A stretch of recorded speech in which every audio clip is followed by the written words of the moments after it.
오늘 우리에게 주신 하나님의 말씀은 시편 90편 3절에서 7절 말씀입니다.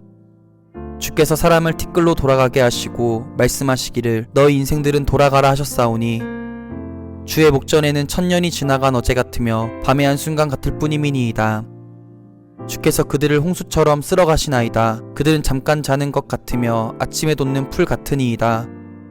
풀은 아침에 꽃이 피어 자라다가 저녁에는 시들어 마르나이다. 우리는 주의 노예에 소멸되며 주의 분내심에 놀라나이다. 오늘 이 말씀에 많은 은혜 받으시기 바랍니다. 우리는 언제 인생의 허무함을 느끼게 되나요? 대부분의 사람들이 살아가면서 아주 힘들고 지칠 때 인생의 허무함을 느끼기 쉽습니다. 이것은 어린아이도 자라나는 청소년도 청년도 나이 든 사람도 별 차이가 없는 것 같습니다. 반복이 되거나 너무 견디기 힘들거나 지치면 인생의 허무함을 누구나 느끼게 됩니다. 그 사람은 너무 힘들고 지치면 인생의 허무함을 느낍니다. 또 자기가 어떤 목표를 세우고 그 목표를 위해서 정말 열심히 했는데 누구보다 열심히 하고 잔꾀를 부리지도 않고 최선을 다했는데 그 목표를 이루지 못했을 때 이때도 우리는 인생의 허무함을 느끼죠. 또 보편적으로 인생의 허무함을 느끼는 것 중에 열심히 사는 사람, 좀 더 진지하게 살려고 노력하는 사람, 혹은 그리스도인, 이런 분들은 살아가면서 힘들고 지칠 때 하나님의 도우심으로, 성도들의 도우심으로, 믿음의 도움으로 어느 정도 이길 수 있습니다. 목표점이 사라졌을 때에도 그 목표를 수정하거나 그 목표가 아닌 또 다른 목표점을 세우고 달려갈 수 있습니다. 제일 어려운 것은 어떤 것인가 하면 지금 베로니카 같은 경우죠.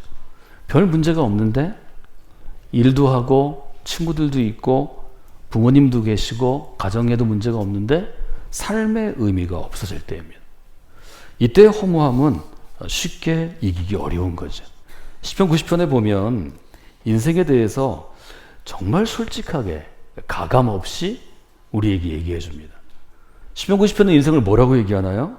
시편 90편은 인생을 무엇이라고 정의하는가 하면 티끌로 돌아가는 인생이라고 규정합니다. 우리 3절 같이 읽었죠? 주께서 사람을 티끌로 돌아가게 하시고. 이 티끌이라는 단어가 두 가지 의미가 있어요. 첫 번째는 어떤 의미가 있는가 하면 산산조각나다, 그런 의미가 있다는 거죠.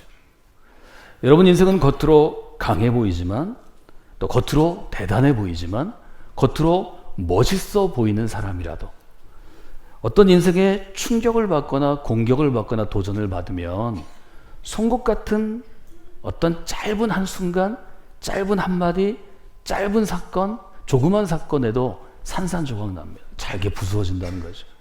티끌처럼 잘게 부수어진다는 거죠. 인생의 본질은 어떤 강함이나 멋있음이나 아름다움이 아니고 실제로는 하나님이 돌아와라 말씀하시면 티끌처럼 산산조각 나는 그러한 본질이 있다는 거죠. 이 똑같은 단어에 또 하나 의미가 있는데 어떤 의미가 있냐면 가슴 찢어지는 후회와 고통입니다. 시편 51편에도 이 단어가 사용되는데 통회하는 심령이라는 단어로 번역이 되죠. 인생은 겉으로 볼 때는 행복해 보이고 겉으로 볼 때는 즐겁게 보이고 겉으로 볼 때는 평안해 보이지만 어떤 한순간 짧은 하나의 사건이나 한 사람이나 어떤 일로 말미암아 가슴 찢어지는 상처와 고통으로 무너질 수 있다는 거죠. 여러분 성경을 보시면 이 티끌이라는 단어 밑에 1번하고 관주로 주석을 달았죠. 파멸로입니다. 말하자면 인생은 짧은 한순간에 조그만 어떤 것이 내가 예상하지도 않았고 전혀 나랑 상관없는 무엇이 우리를 산산조각 낼 수도 있고 가슴 찢어지는 고통으로 우리를 끌고 갈 수도 있다는 거죠. 이게 인생의 본질이라는 거죠. 이 티끌이라는 단어는 사실은 창세기 인용이라고 우리가 해석해 볼 수 있죠. 창세기 3장에 보면 사람을 지으시고 너는 흙이니 흙으로 돌아갈 것이다. 하나님 말씀하시죠. 이 창세기에 인간을 향한 아주 분명한 하나님의 기준이죠. 우리가 아담을 첫사람으로 얘기하는데 흙이 바로 아담아입니다. 이 똑같은 발음이 있어요. 그래서 결국 아담은 아담아로 돌아갈 존재라는 거죠. 이 시편은 흙 대신 티끌이란 말을 사용합니다. 그 예를 들죠. 예가 5절에 잘 나와 있죠. 세 가지 예가 있어요. 첫 번째는 홍수입니다. 주께서 그들을 홍수처럼 쓸어가시나이다. 인생은 어떻게 산산조각이 나냐면 우리가 평생을 걸려 지은 집도, 평생 일군 농가 밭도, 평생 우리가 했던 어떤 것들이 홍수가 나서 범람하면 홍수가 한 번에 빠져나갈 때, 물이 지나갈 때 짧은 순간에, 순식간에 쓸어가 버린다는 거죠. 인생은 두 번째로 어떤 예를 드나요? 잠깐 자는 잠과 같다는 거죠. 이 5절에 보면 그들은 잠깐 자는 것 같으며, 잠을 잘 때는 잠 안에서는 오랫도록 자는 것 같습니다. 그러나 그 잠은 언젠가는 깨고 나는 것이고, 깨고 나면 순식간에 이미 지나간 것입니다. 그래서 현대어 번역은 한순간의 꿈이라고 번역하는데 여러분 잠이라고 기억하시면 좋겠습니다. 잠은 깨면 끝입니다. 인생은 홍수 같은 것이고 인생은 잠과 같은 것이고 또 하나의 비유는 풀입니다. 우리는 이제 광야에서 살지 않기 때문에 사막 같은 환경이 아니라 이 풀은 좀 낯선 것이지만 이스라엘의 환경에서 보면 아침에 일어나면 풀이 돋는다는 거죠. 그런데 이것이 잊어버리고 무슨 일을 하다가 오후 때에 보거나 저녁 때 보면 순식간에 시들어 버린다는 거죠. 인생도 이처럼 파릇파릇하게 돋아나는 풀처럼 기대와 소망과 꿈을 갖게 하지만 어느 순간에 시들어 버린다는 거죠. 이건 뭘 얘기하나요? 저는 두 가지로 정리해 봤습니다. 인생은 한 순간과 같다는 거죠. 순간은 뭔가요? 짧다는 것입니다. 시간적으로 짧은 걸 강조하는 거죠. 홍수처럼 순식간에 쓸어가기도 하고 오래 잔 것 같은데 깨보면 이미 사라진 것이고, 너무 예쁘게 파릇파릇 돋아나는 것 같은데 순식간에 시들어버리는 풀처럼 한순간 같다는 거죠. 또 2절의 표현에서 보면 저희 지금 개역에는 이렇게 되어 있죠. 4절에 보면 주의 목전에는, 주의 눈앞에는 천년이 지나간 어제와 같고 밤의 한 순간 같습니다. 근데 이전의 번역에 보면 여기를 뭐라고 번역하냐면 밤의 한 경점 같습니다. 저는 이 경점이라는 해석이 굉장히 좋아요. 이 점은 어떤가요? 정말 미미한 존재죠. 점을 찍는 것은 제가 원고를 쓸 때에도 점은 잘 여러분이 보이지 않죠. 그러나 인생도 자기가 무슨 일을 할 때는 굉장히 큰 규모로 뭐 대단한 걸 이룬 것 같지만 어떤 순간 그것이 순식간에 부서질 때는 정말 점과 같이 미미한 존재가 된다는 거죠. 인생은 한 순간과 같고 한 점과 같다는 거죠. 여러분 인생은 순간과 같고 한 점과 같기 때문에 순식간에 사라지고 짧은 시간에 사라지고 어떤 규모도 지나고 나면 아주 미미한 것이기 때문에 인생의 가치를 그곳에 두면 우리는 허무함을 누구나 느끼게 되겠습니다. 저는 이 인생의 허무함이 여러분의 발목 잡기를 원치 않습니다. 이 인생의 허무함 때문에 여러분이 무너지는 인생이 되기를 원치 않습니다. 우리는 무너지지 않기 위해서 믿음으로 살려고 노력하는 것입니다. 인생의 허무함에 맞서 싸우기 위해서 믿음으로 살려고 노력하는 것입니다. 믿음이 없는 사람도 실제로 죽음 앞에 서면 사실은 치열하게 살아갑니다. 죽음의 고통 앞에서 내가 이 고통을 좀 면제시켜 주면 내가 무엇이라도 할 수 있다. 여러분 실제로 죽음을 경험하는 것은 다른 것입니다. 인간은 죽음을 치열하게 경험하게 되면 살려고 엄청나게 노력합니다. 누구도 죽음의 경험 앞에서 담대한 사람은 한 사람도 없습니다. 이것은 보통의 모든 사람들이 경험할 수 있는 것입니다. 그런데 우리가 다 죽음을 경험할 수 있나요? 그것은 고통스러운 것입니다. 우리 모두가 죽음을 경험하고 인생의 허무함을 극복할 수 없기 때문에 하나님께서는 인생의 허무함을 깨닫도록 하셔요. 이것을 지금 성경은 뭐라고 표현하나요? 시편 90편은 뭐라고 표현하나요? 주의 목전에서, 주의 눈이라는 거죠. 즉 여러분이 믿음을 가지면 인생의 허물을 극복할 수 있는 사실은 죽음을 경험하게 됩니다. 바울은 경험하죠. 나는 나를 십자가에 못 박았습니다. 그리고 그분께서 살아나셨습니다. 말하자면 우리가 인생의 허무함을 극복하는 제일 좋은 것은 육체적인 시간적인 죽음을 넘어선 영원함을 체험할 때 가능한 것입니다. 그것이 우리가 믿음 생활을 하는 이유입니다. 전 여러분이 여러분의 신앙 생활을 통해서 실제로 죽음의 고통을 경험하지 않고도 여러분의 인생의 허무함을 극복할 수 있는 선택받은 인생을 살아가시기를 주님의 이름으로 지금 축원하는 것입니다. 사랑하는 여러분, 어떻게 하면 우리가 인생의 허무함을 더 아주 효율적으로 혹은 더 귀하게 혹은 더 쉽게 극복할 수 있나요? 여러분 세 가지를 기도하셔야 합니다. 첫 번째는 지혜로운 인생을 살아가도록 기도하셔야 합니다. 여러분 12절은 어떻게 되어 있나요? 우리에게 우리날 계수함을 가르치사 지혜로운 마음을 얻게 하소서. 여러분이 그리스도인이 된다는 것, 그리고 힘들고 지쳐 있을 때, 어떤 목표점이 사라져 낙심했을 때, 삶의 의미가 잃고 너무 권태로울 때, 그 인생의 허무함을 극복할 수 있는 가장 좋은 하나님의 선물은 어떤 것인가요? 여러분이 하나님의 지혜로 살아가는 것입니다. 여러분 지혜로운 인생이 되도록 기도하셔야 합니다. 시편 90편은 무엇이 지혜로운 인생이라고 우리에게 도전합니까? 첫 번째, 인생은 한순간이다. 이것을 아는 것입니다. 지혜란 어떤 것인가요? 지혜는 삶을 살아가는 어떤 기술을 배우는 것입니다. 삶의 아티스트가 되는 것입니다. 히브리에서 말하는 지혜는 바로 삶의 아티스트가 되는 것이고, 그 지혜의 출발점은 하나님을 두려워하고 인정하는 것으로부터 시작합니다. 지혜로운 인생이 된다는 것은 한순간뿐인 인생, 금방 산산조각 나는 인생이기 때문에 이 인생을 하나님을 두려워하고 하나님께 맡길 수 있는 믿음으로부터 출발합니다. 여러분은 이미 지혜로운 인생의 출발점에 서신 것입니다. 그러나 그것으로 지혜로운 인생이 되지는 않죠. 한순간뿐인 인생이라면, 그리고 죽음에 대해서 자각한다면 그 다음엔 어떻게 되나요? 하나님이 한순간뿐인 인생이고 제가 결국 죽게 되는데 제가 지혜롭게 살도록 도와주세요. 기도하셔야 합니다. 여러분 지혜로운 인생에서 매일 위해 기도하고 하나님의 도움을 힘입지 않으면 인생의 허무가 여러분을 자주 공격할 것입니다. 여러분 인생이 얼마나 허무한가요? 인생이 아무리 열심히 살아도 얼마나 고통스러울 때가 많은 거예요.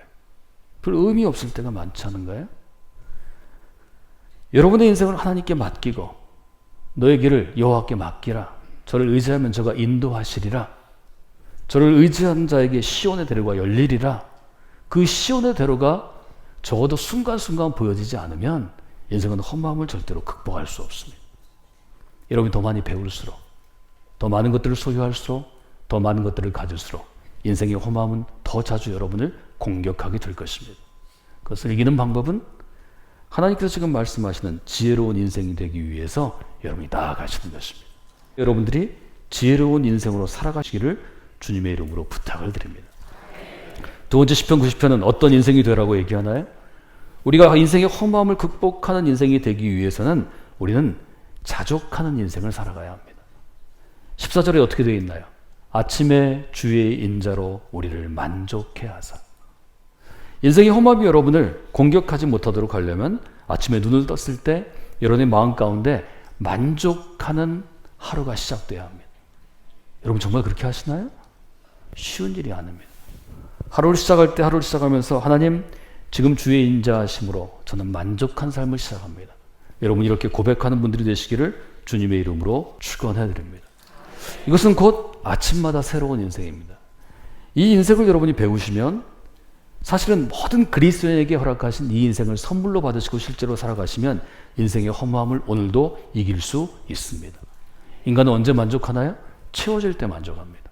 내가 원하는 것, 내가 욕심내는 것, 내가 이루기를 원하는 것, 이것들이 채워져야 우리는 만족한다 이렇게 표현합니다. 마치 우리가 먹는 음식을 배불리 먹고 우리의 위장을 채우는 것처럼 우리가 먹고 싶은 것을 마음대로 마시고 우리의 갈증을 채우는 것처럼 채워질 때 사람은 만족합니다. 그런데 여러분, 인간의 노력으로 여러분이 원하는 여러분의 빈 규모, 빈 뱃속, 빈 인생을 채울 수 있나요? 인생은 그렇지 못하기 때문에 허무한 결론에 이르는 것입니다. 내가 노력해서는 내가 원하는 것을 채울 수 없습니다. 그런데 시편은 우리한테 새로운 관점, 주의 눈, 하나님의 관점을 주죠. 뭘 하나요? 다른 것으로 채우려고 하지 말고 너의 인생의 빈 그릇을 주의 인자하심으로 채우라는 것입니다. 이 주의 인자하심은 한계가 없다고 성경은 기록합니다.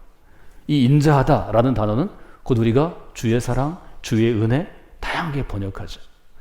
하나님께서는 너는 내 아들이라 너는 내 딸이라 택정하신 그 순간부터 우리에게 제한이 없는 끝이 없는 하나님의 인자하심을 하나님의 사랑을 우리에게 주십니다. 여러분 아침마다 그 사랑으로 채워져서 하루를 시작하셔야 여러분이 만족한 삶을 살 수 있습니다. 여러분 만족한 삶을 살아가면 하나님이 어떤 선물을 보너스로 주시나요? 우리 평생에 즐겁고 기쁘게 하소서. 사람은 채워질 때, 만족할 때 기쁨을 누리는 것입니다. 혹 여러분이 지금 기쁨을 누리지 않고 좀 분노해 있다면, 좀 쓸쓸해 있다면, 불평이 가득하다면 이것은 여러분이 마땅히 채워야 할 영혼의 빈 그릇에 하나님의 인자하심과 하나님의 자비와 하나님의 은총이 채워지지 않았기 때문입니다. 이 예배를 통하여 여러분의 영혼의 빈 그릇에 하나님의 인자하심이 넘치도록 채워지시기를 주님의 이름으로 축원해 드립니다.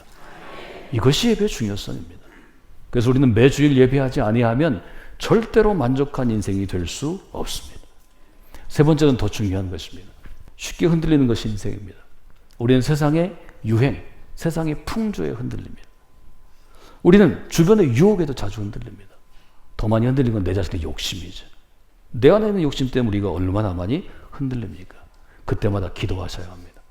17절은 우리에게 뭘 기도하라고 그러나요? 우리에게 견고하게 하소서. 저는 견고함이라는 단어를 좋아합니다. 여러분이 평생을 교회에서 사셨거나 어떤 특정 시점에 오랫도록 신앙생활을 하셨는데 자주 흔들리고 허무함을 느낀다면 그것은 여러분의 인생이 견고하지 않기 때문입니다. 견고하다는 것은 뭘 얘기하나요? 든든하게 세워지는 인생이라는 뜻입니다. 여러분의 인생이 든든하게 세워지기를 원합니다. 근데 내가 원한다고 내 노력으로 내 능력으로 여러분의 인생을 흔들리지 않게 든든하게 세울 수 있나요? 성경은 그렇게 얘기하지 않습니다. 성경은 인생의 집을 든든하게 세우는 것은 오직 여호와 하나님이 하신다고 고백합니다. 여러분 시편 121편을 기억하시죠? 여호와께서 집을 세우지 아니하시면 세우는 사람의 수고가 헛된 것입니다. 우리 인생을 견고하게 세우는 것은 너무 중요합니다. 인생이 견고하면 인생의 허물을 이길 수 있는 힘을 갖게 됩니다. 인생의 허물을 이길 안목을 갖게 됩니다. 인생의 허물을 이길 하나님의 은총을 갖게 됩니다. 그렇기 때문에 너무 중요한 것입니다.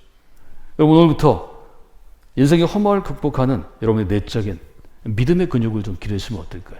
여러분 지혜로운 인생을 살아가도록 기도하십시오. 여러분 자족하고 만족하고 즐거운 인생을 살아가도록 기도하십시오. 여러분 견고한 인생을 살아가도록 기도하십시오. 이 기쁨의 노래를 부를 때 하나님께서 어떤 경우에도 닥쳐온 여러분의 인생의 허무, 힘들고 지칠거나 낙심하거나 목표를 이루지 못해서 절망하거나 아니면 반복되는 삶 때문에 매일매일의 삶 때문에 인생의 허무함을 느낄 때 그 인생의 허무함을 이길 수 있는 믿음의 눈을, 믿음의 힘을 여러분에게 허락하십니다.